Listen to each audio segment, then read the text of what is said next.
함께 기도하심으로 10월 19일 월요일 새벽 기도회를 시작하겠습니다. 하나님 아버지 감사합니다. 주님의 은혜 가운데에 복된 성의를 주의 백성들과 함께 예배하고 또한 주님의 말씀을 묵상하고 또한 우리에게 허락하신 주님의 특별하신 은총의 말씀을 붙들고 이제 다시 한 주간을 시작할 수 있도록 은혜를 베풀어 주신 것을 감사드립니다. 하나님, 오늘도 저희들을 하나님의 말씀으로 온전케 하시고 특별히 주님의 구원의 약속을 붙들고 살아가는 성민 되어지게 하여 주시기를 기도드립니다.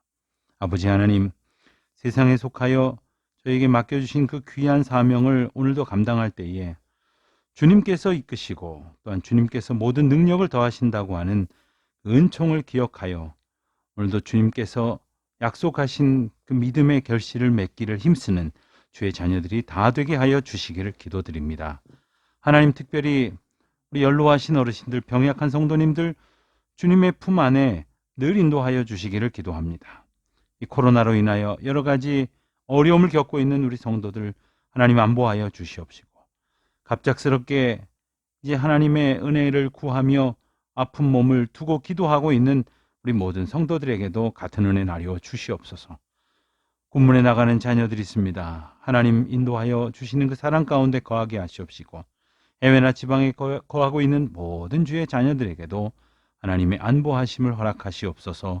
감사드리오며 우리 주 예수 그리스도의 이름으로 기도하옵나이다.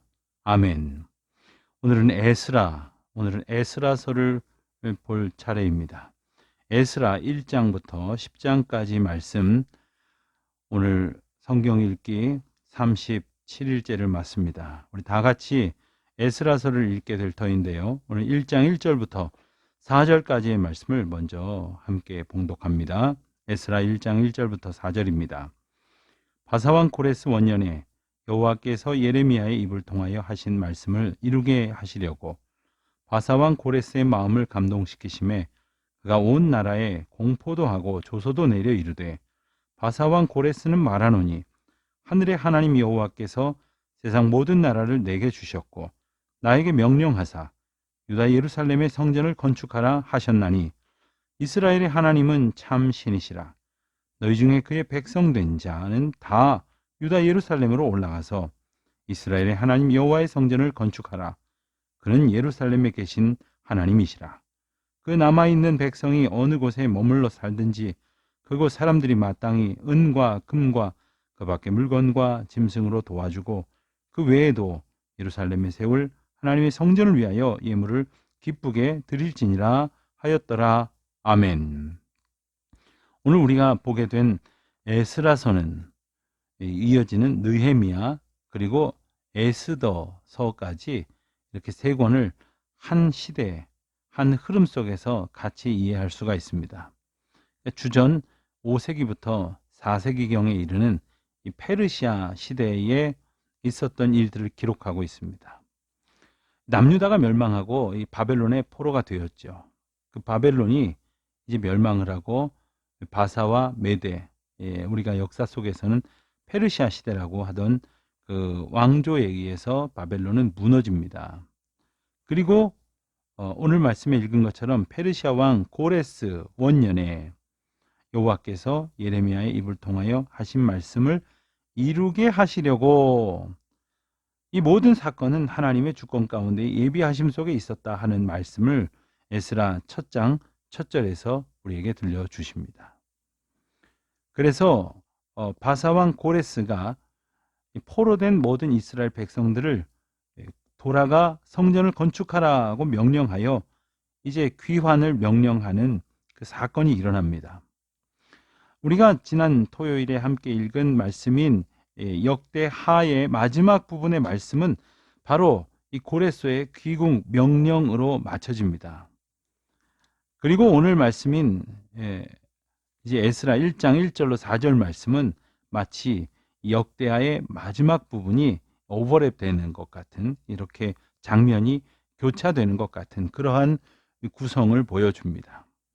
즉 고레스의 귀국 명령까지 기록된 역대하에 이어서 이 고레스의 귀국 명령으로부터 이 에스라 또 느헤미야 에스더서가 이렇게 기록이 됩니다. 이제 유다 백성들은 이제 페르시아의 이제 바벨론 땅으로부터 떠나서 유다 예루살렘으로 돌아오게 됩니다. 그들이 이제 어떻게 살아야 하는 것인가? 이 고레스 왕의 명령에 따르는 것처럼 성전을 재건하고 또 거룩한 공동체를 재건하는 일에 어떻게 하나님께서 인도하시는 은혜를 받아 응답하는가 하는 내용이 기록된 책이 바로 이 에스라서입니다. 에스라서의 시작은 역대하 마지막 부분과 연결되어 있다고 말씀을 드렸는데, 이스라엘의 멸망과 솔로몬 성전의 파괴는 요시야의 개혁 당시에 성전에서 찾은 율법책에 기록된 그러한 경고가 성취된 것이라고 말할 수 있습니다. 에스라서의 서두는 하나님께서 이스라엘의 회복에 대하여 예레미야 선지자에게 하신 예언의 말씀이 성취되었다 하는 것을 선포하는 것으로 시작을 합니다. 우리가 1절에서 읽은 것처럼 말이죠. 그래서 포로 귀환 시대에 사역했던 이 학개와 스가랴 선지자는 이스라엘 성전 백성들에 의해서 중단되었던 성전 재건을 독려하게 됩니다.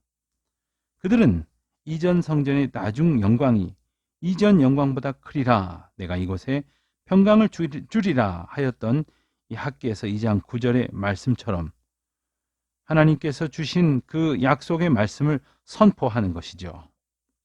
이로써 바벨론 포로에서 1차 귀환을 하게 된 주전 538년 그 스룹바벨이 주도한 성전의 재건은 이제 그리스도께서 참 성전을 세우셔서 구원을 완성시키시는 예표가 됩니다.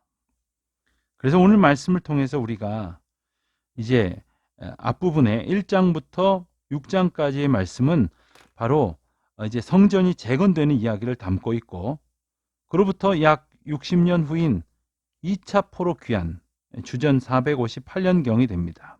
그때의 에스라는 여호와의 율법을 연구하여 준행하며 율례와 규례를 이스라엘에게 가르치기로 결심을 하고 귀환을 하게 됩니다. 그래서 에스라로부터 주도되어진 이스라엘의 신앙 개혁 운동이 바로 7장부터 10장까지의 내용을 이루게 되어지는 것입니다.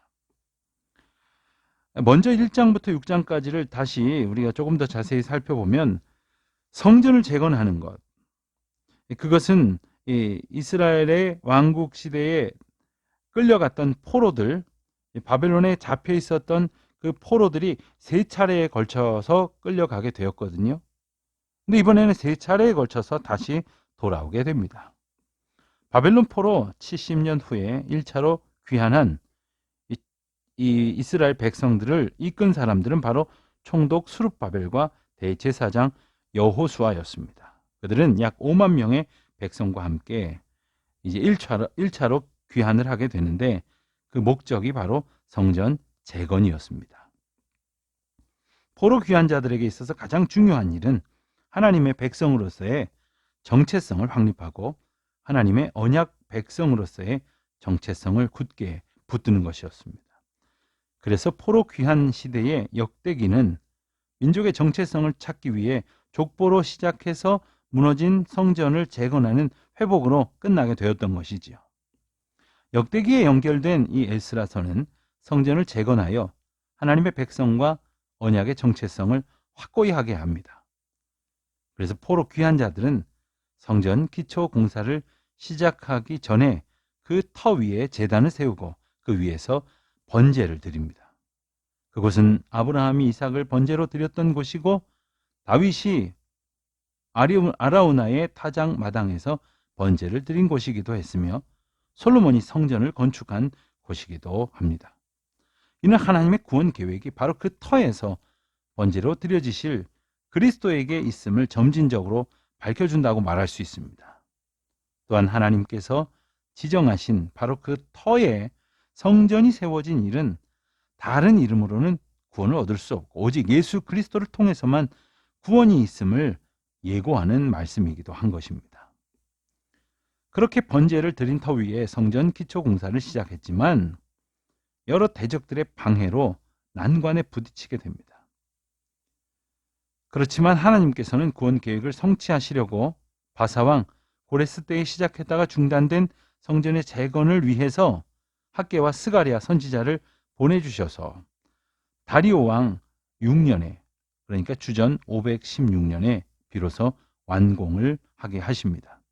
이것이 에스라 6장 15절에 기록된 이제 말씀까지의 부분입니다. 그리고 나서 7장부터 10장까지 에스라를 비롯한 2차 귀환한 이스라엘 백성들을 중심으로 하여 이제 진정한 이스라엘의 영적 개혁이 이제 시도됩니다.